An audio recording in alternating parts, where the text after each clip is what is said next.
Your Country 1039 KGRT, Morgan Wallen, Post Malone for you. Time now for your question of the day. Brought to you by the Farmers and Crafts Markets of Las Cruces. Fresh produce, bread, meat, honey, food trucks, handmade art, music, and more. Every Saturday and Wednesday, 8:30 a.m. to 1 p.m., downtown Las Cruces.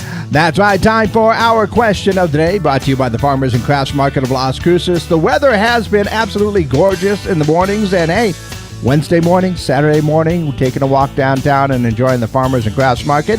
It's a good thing. It really is. Now, for our question of the day, it comes to mind because there's a growing number of parents that are complaining that teachers are pulling school supplies and asking for exclusive items on their shopping list so that they can place them into community buckets for the entire class to use. And many parents are saying, hey, why are we purchasing supplies at all? Because they don't believe they should have to pay for another student's items. Interesting right here. I know all my teachers' ears just perked up right now, right? And it's very easy to say that. And I remember as I was a kid, there were community items that we would all buy. There were things that we would have to pick up for the classroom. Mainly in the winter, it was all about the tissues right there, you know, which is one of those things that I definitely remember from being a kid, that we had to get some tissues, and my nose definitely needed those.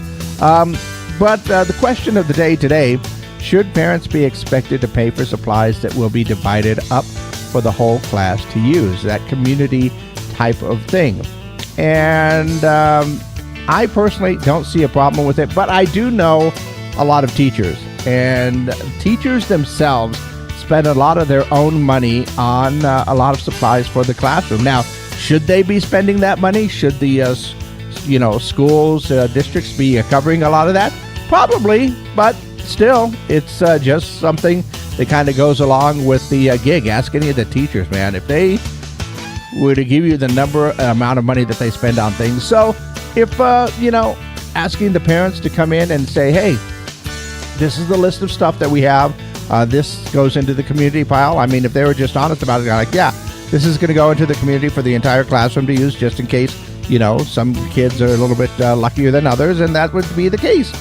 I don't see a problem with it as far as, if the teachers are just being honest with everything, because, yeah, there's a lot of little things that aren't taken into account, and even then the teachers themselves are usually covering for certain things that have to go with their classroom. So, yeah, should parents be expected to pay for that supplies? I don't think they should be expected, but I think it would be nice, and I don't have a problem with it at all. I think that it should be pretty cool. I don't know, just my personal opinion, but that's what it's all about with our question of the day, right? Just a personal opinion. But what do you think? Should parents be expected to pay for supplies that will be divided up among the whole class to use? The wording is interesting. I don't think they should be expected to pay, but it's kind of nice when everybody, contributes just a little bit for the sake of the kids. Absolutely. Let me know your answers. Call them in, text them in, 575-523-KGRT. That's 575-523-5478. And, of course, you can always leave your comments because we are live on our social media pages. Let me know your answers for our question of the day today, brought to you by the Farmers and Crafts Market of Las Cruces.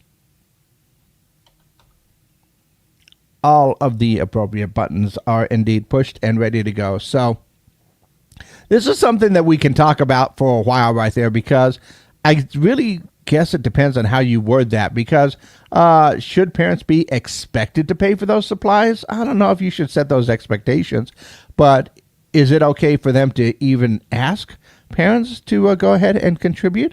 I think it's perfectly fine for the teachers to go ahead and ask. Now, in a perfect world, all the supplies, everything that the child needs to be in the classroom that they need for anything would be taken care of by the school district. But as we all know, it's not a perfect world.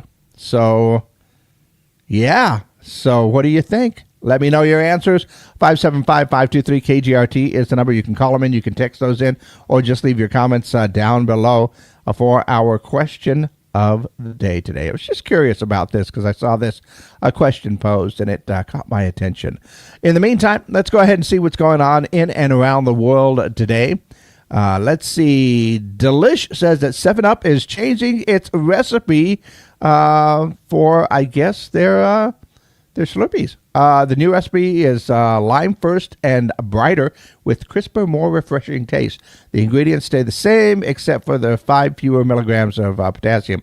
The new 7-Up will roll out in mid-August. 7-Up hasn't had a recipe change in about 10 years. So I just suddenly realized I was talking about 7-Up instead of 7-Eleven.